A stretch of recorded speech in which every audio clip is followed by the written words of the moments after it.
federal savings. The numbers picked tonight in the daily game: 022, pick 4, 8258. The lotto numbers 1, 2, 9, 15, 32, and 39. The lotto prize, $6 million.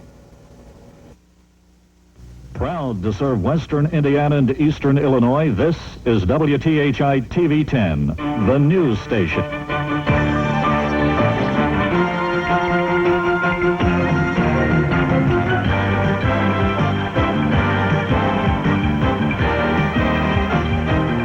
This is Act10n News. It kept firemen busy for 3 hours last night and caused $100,000 damage. The cause of last night's fire is still being investigated. It's our first report tonight. Fire officials don't know the cause of a fire that ripped through the Garland Foundry on Grand Street in Terre Haute. Assistant Fire Chief Robin Nickerson says the fire is being investigated because no one was reported at the plant since Friday. He says a night watchman called in the fire near 11 o'clock last night. For 3 hours, firemen worked to keep it from spreading past the shipping department. One fireman was treated for a minor injury, and damage was estimated at $100,000. 2 forklift trucks were burned. Fire officials say they'll release a report on the cause tomorrow. A Sullivan County man is behind bars in Vigo County tonight. Last night, police picked up 22-year-old Lonnie Owens on a hit-and-run accident. They found out he's wanted for more than that. Sullivan County Sheriff's Office have charged him with driving while intoxicated and 2 charges of possessing marijuana. They say more charges are pending. It's the last weekend before Christmas, and that means traffic is up. There are more cars on the road from Tuesday night to Christmas night than during the rest of the year. State police are reminding motorists to slow down during these days. Indiana State Police are predicting 4 deaths on the roads this holiday. There's a group in Terre Haute that's celebrating more than the holidays. It's the Fraternal Order of Eagles. The Terre Haute chapter is celebrating its 84th anniversary. In town to help the Eagles celebrate was this man, Jerry Wilson. There he is. He's the national president. The Eagles is a charitable organization helping the underprivileged and senior citizens. There's another celebration going on tonight, a little more private, and one with a little more longevity.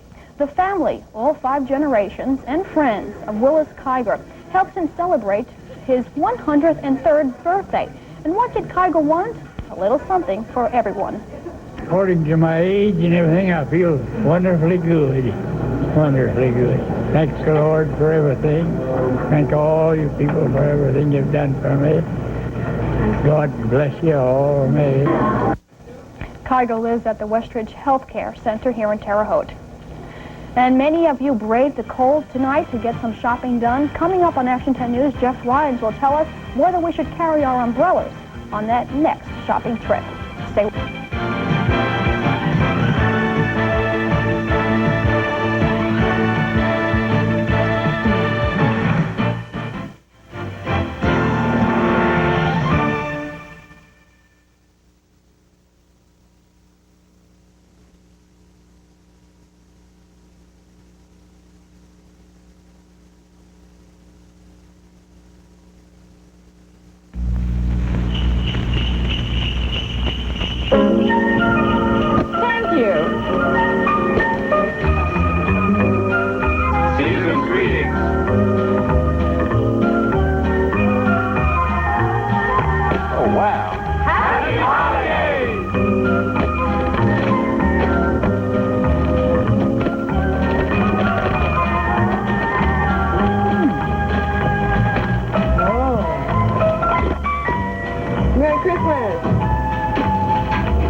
Happy holiday.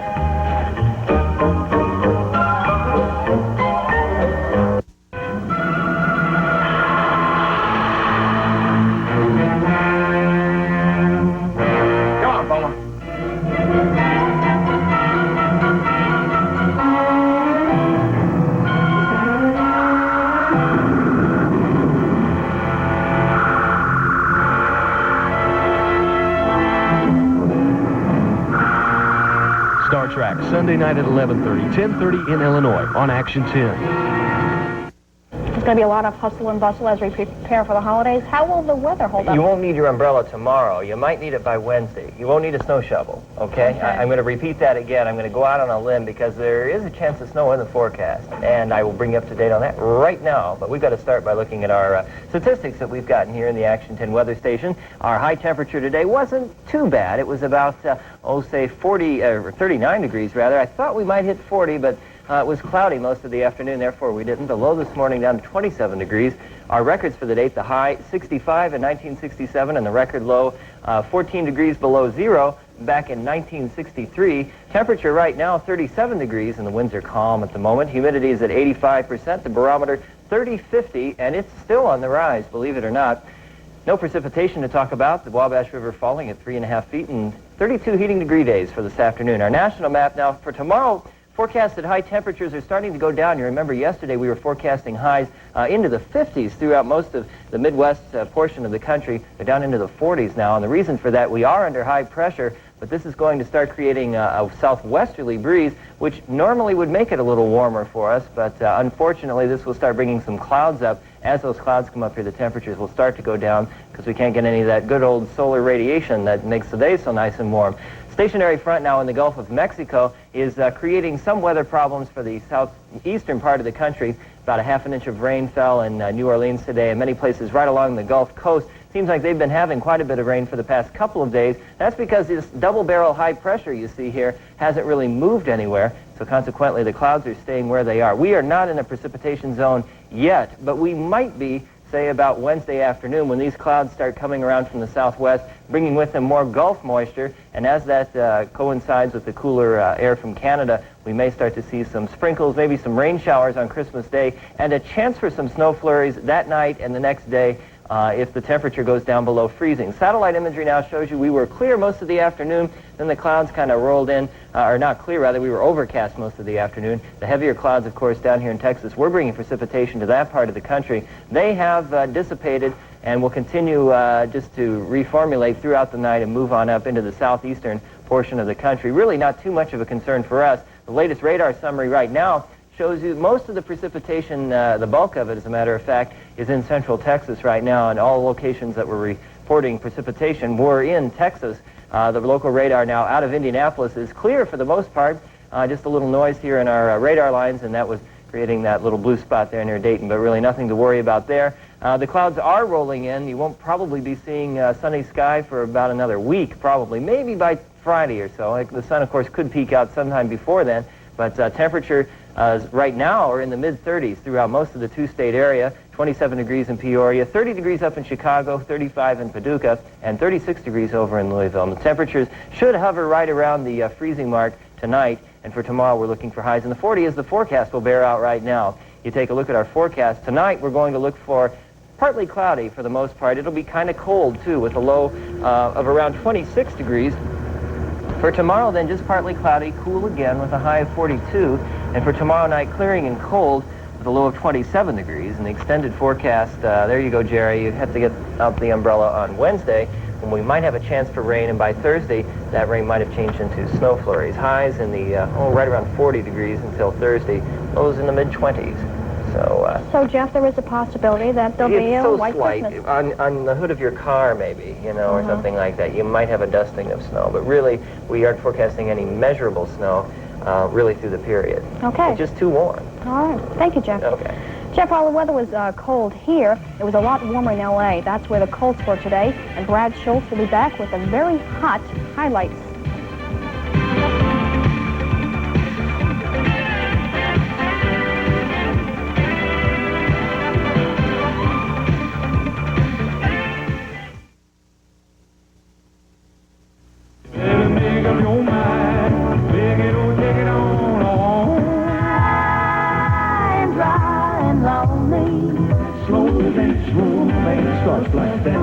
What we know we can't have.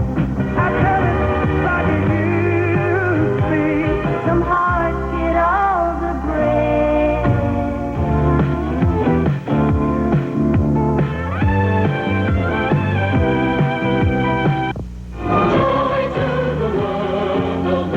A beauty beautiful and inspiring performance of the Singing Christmas Tree will be presented this Tuesday night at 7 on WTHI TV. The music and the excitement of Christmas this Tuesday night at 7.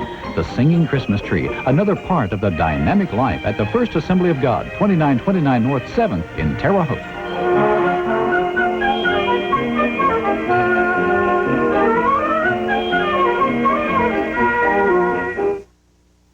It was close, but the Colts pulled it off. Brad, how did they do it? Well, you know, actually the Colts weren't cold, as we said before. Yeah. They were blistering hot. Anytime you win 3 in a row, that's quite an accomplishment, but you have to give something up to get something. They lost something very valuable today.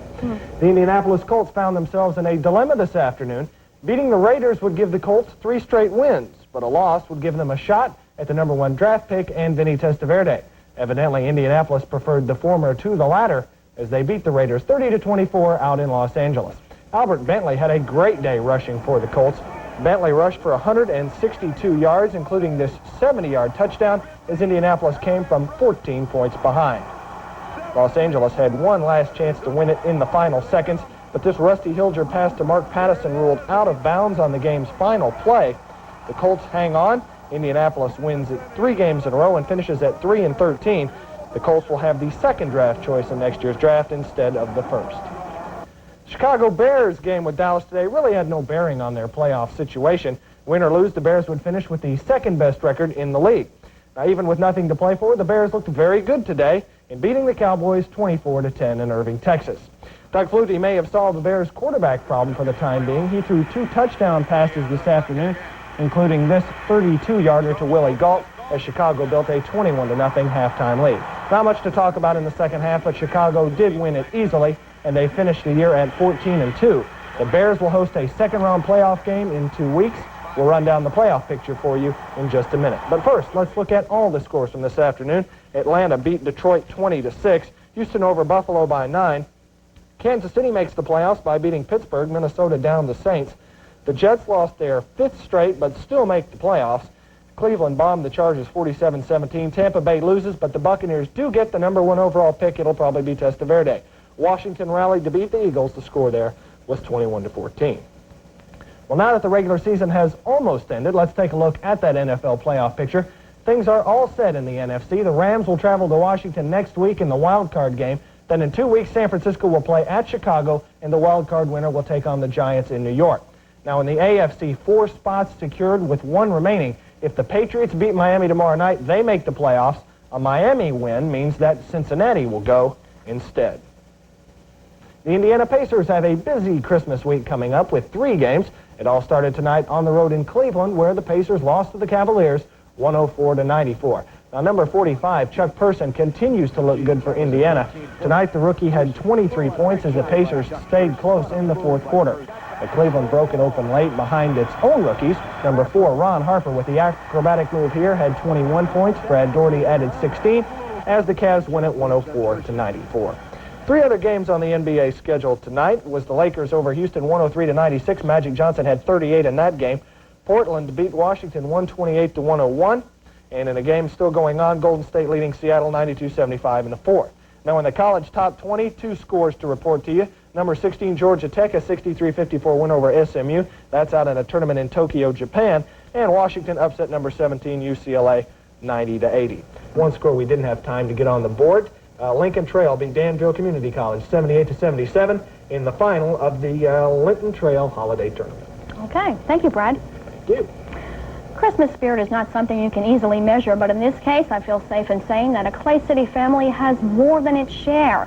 The Horns of Clay City invite everybody, and they get everybody from Sullivan and Washington to Terre Haute to eat their food and enjoy their Christmas decorations.